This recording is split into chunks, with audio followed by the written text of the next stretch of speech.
Story 1. The Mark of the Solstice. I was a junior at a small liberal arts college in Vermont. It was late December, just before winter break, and the campus was buried under 3 feet of snow.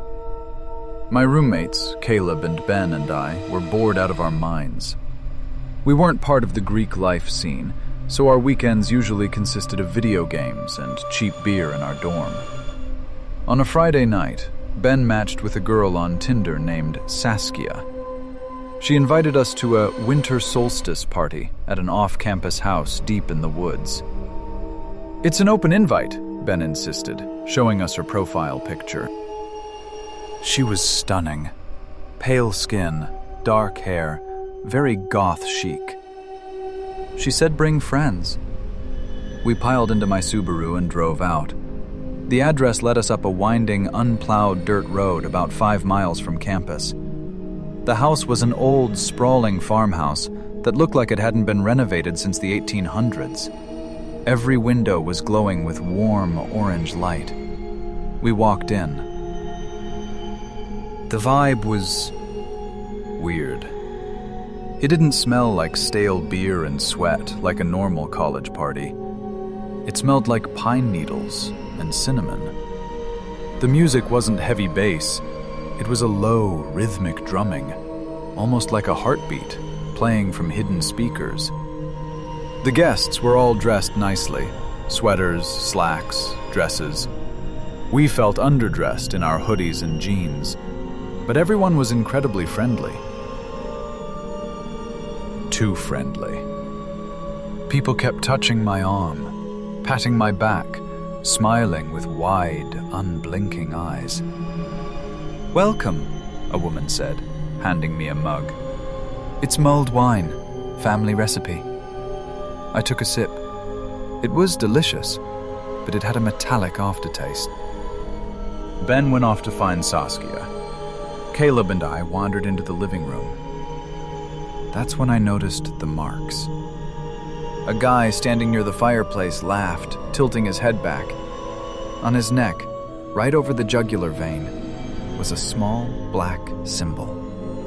It looked like a tree branch, or maybe a rune. It looked like a fresh tattoo, the skin around it slightly raised and red. I nudged Caleb. "Did you see that?"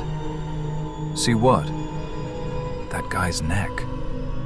We looked around. A girl walked past us. She had the same black rune on her wrist.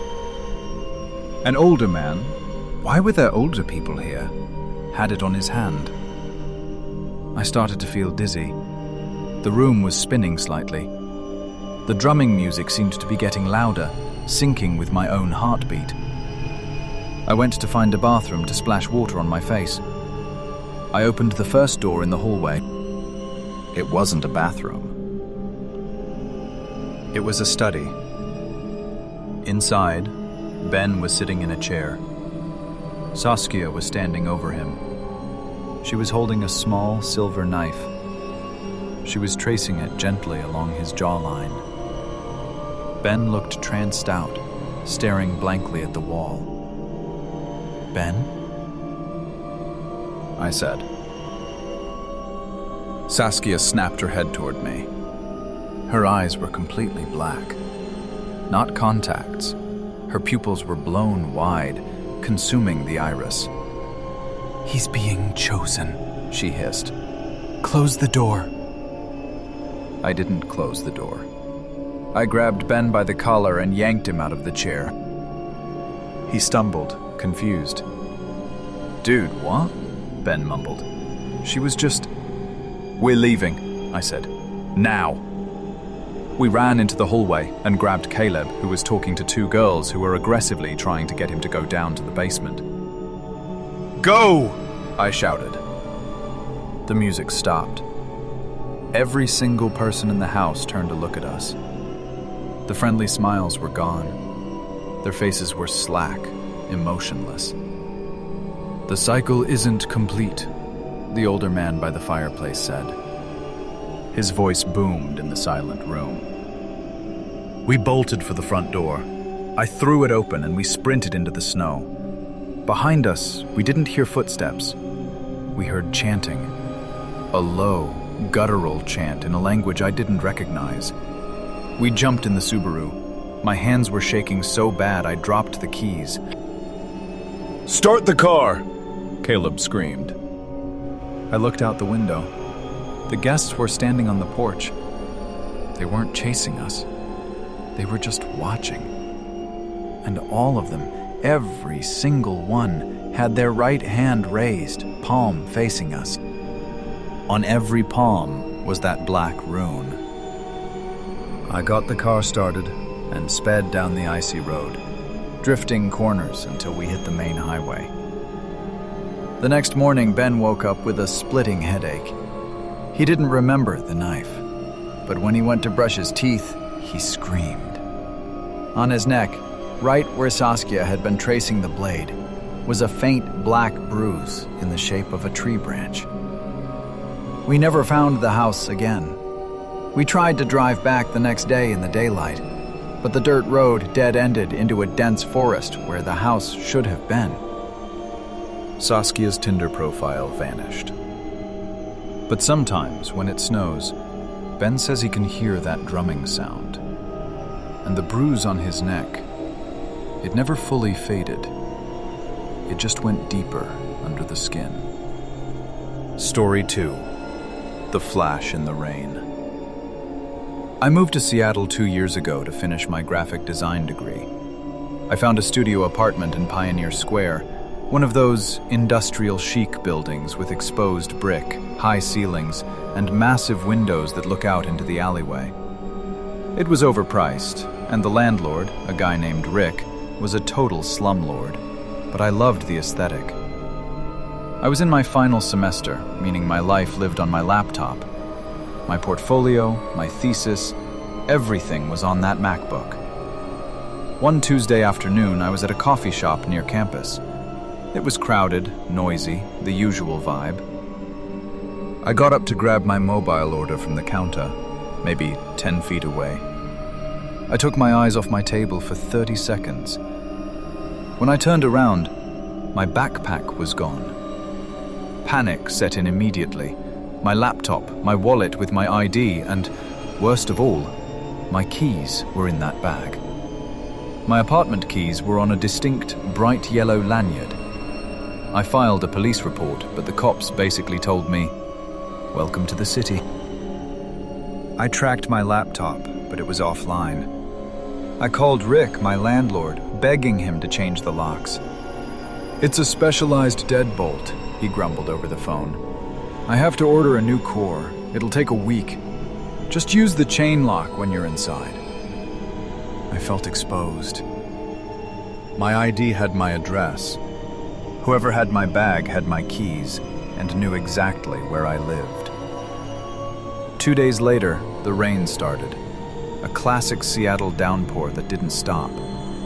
I came home from class to find something taped to the call box in the lobby. It was a piece of notebook paper, folded into a square. Written on the front in jagged black Sharpie was 4B. That's my apartment number. I opened it. Inside, there were no threats, just a list. 8 a.m., coffee. 12:30 p.m., library. 6:15 p.m., home. My stomach dropped. Someone was watching me. Not just watching, tracking. I ran upstairs, threw the deadbolt, and latched the chain. I pushed a heavy chair against the door. I didn't sleep that night. Every creak of the old building sounded like footsteps. The next night, Thursday, was worse. I was sitting on my bed, working on a loaner laptop from the school. My apartment is on the 4th floor, facing a narrow alley. Across the alley is an abandoned brick building with a rusted fire escape that zigzags down the wall. It was pitch black outside, rain hammering against my windows. I hadn't drawn the blinds because, well, who looks into a 4th-story window from an alley? Suddenly, a bright flash lit up the room. It was a blue-white light, instantaneous and blinding. Click. I froze. It looked like lightning, but there was no thunder. 10 seconds later, flash. I scrambled off the bed and crawled to the window, peering through the bottom corner. On the fire escape across the alley, level with my window, was a dark figure.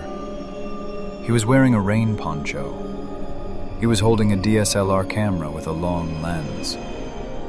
He wasn't taking pictures of the skyline. He was taking pictures of me. I screamed. I grabbed my phone to call 911, but by the time I looked back, the fire escape was empty. He had vanished into the shadows. I stayed at a friend's place that night.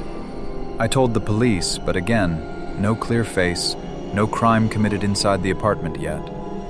They took a report and left. I had to go back the next morning to get clothes. I brought my friend Sam with me for protection. We walked up to 4B. I reached for my spare key, but I didn't need it. The door was unlocked. I pushed it open. The apartment hadn't been robbed. My TV was there, my jewelry was there, but it had been violated. Every single photo I had taped to my wall, photos of friends, family, my dog, had been taken down and laid out on the floor in a perfect circle in the middle of the room. In the center of the circle was my stolen backpack. I walked over to it, my legs shaking. I opened the main pocket. My laptop was gone. My wallet was gone. But inside, resting on the bottom, was my yellow lanyard with my keys. And wrapped around the keys was a note. I like the way you sleep. I looked at my bed. The duvet was pulled back. There was a dent in the pillow, and on the sheets, there were muddy boot prints. He hadn't just broken in. He had lain in my bed. He had waited for me. And when I didn't come home, he left the keys as a message. I can get in whenever I want. I moved out that day.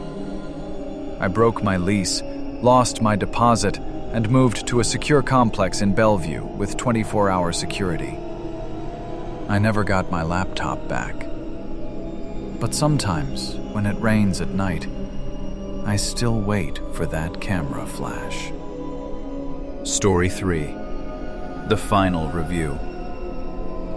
I'm an architecture major at UT Austin. If you know anything about architecture school, you know the final review is life or death. You spend the entire semester working on one massive rendering, and then you present it to a panel of professors and visiting critics in a dark auditorium. I was already on edge because I had just gone through a nasty breakup with my boyfriend, Caleb. Caleb was a computer science major. Smart, but incredibly insecure. When I ended things, he didn't scream or cry. He just stared at me and said, "You're going to regret this." I blocked him on everything. I threw myself into my work.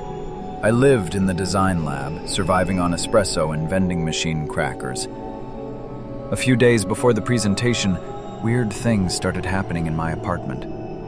I lived on the ground floor of a complex in West Campus. My smart lights would turn red in the middle of the night. My Spotify would randomly start playing heavy metal at max volume when I was in the shower. I assumed it was a glitch in the Wi-Fi, or maybe Caleb messing with my shared accounts. I changed my passwords, but the glitches didn't stop. The day of the final review arrived. I was exhausted, but confident. My project, a redesign of the downtown library, was flawless. I stood at the podium in the lecture hall. There were about 200 people in the audience, students, faculty, and industry professionals. The lights dimmed. The room went silent. "My name is Maya," I said, my voice projecting. "And this is my proposal." I clicked the remote to advance the slide.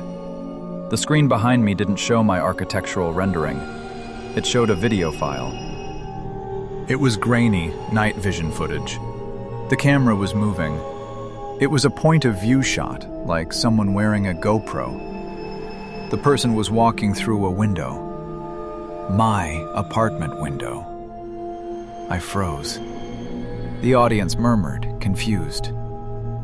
They probably thought it was an artistic walkthrough of the building. But then, the camera moved into my bedroom. It showed me. I was asleep in my bed, wearing an oversized t-shirt. The camera got closer, inches from my face. I could see my chest rising and falling. A gloved hand reached out and touched a lock of my hair. Then, a voiceover started. It wasn't a human voice. It was a synthesized, robotic, text-to-speech voice. She thinks she's safe. She thinks she's smart. But she leaves the window unlocked. Then, the video cut to a montage. It was photos. Hundreds of them. Photos of me in the shower, taken from a hidden camera I didn't know existed.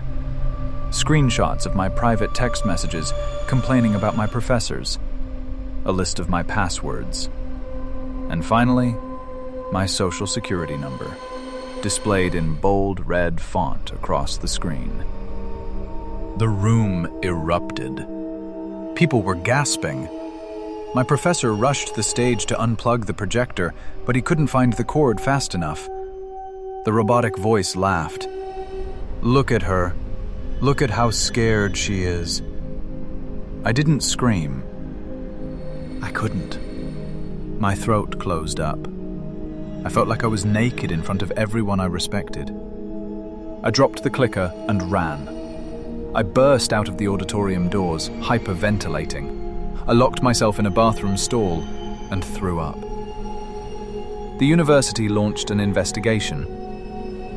The police got involved. They brought Caleb in. He admitted he was angry. He admitted he posted my phone number and email on a sketchy revenge forum on the dark web. But he swore he didn't hack me. He didn't have the skills to bypass the university's firewall to hijack the projector. The forensic IT guys found the source. It wasn't Caleb. It was a user from the forum. Someone Caleb didn't know. Someone who saw my info, realized I was a local student, and decided to turn my life into a game. They found malware on my laptop. It had been there for weeks. The hacker had been watching me through my webcam, listening to my microphone, and keylogging my passwords. The video of me sleeping? That wasn't a recording. The police found footprints in the mulch outside my window. He had physically been inside my apartment 2 nights before the presentation to film it. They never caught the hacker. He routed his IP through servers in Russia and China. He vanished into the digital ether. I dropped out of the program. I couldn't walk back into that building. I moved back home to Dallas. To this day, I don't own a laptop. I put tape over every camera lens I see. And I still get random friend requests on social media from blank profiles with names like, "I saw you sleeping."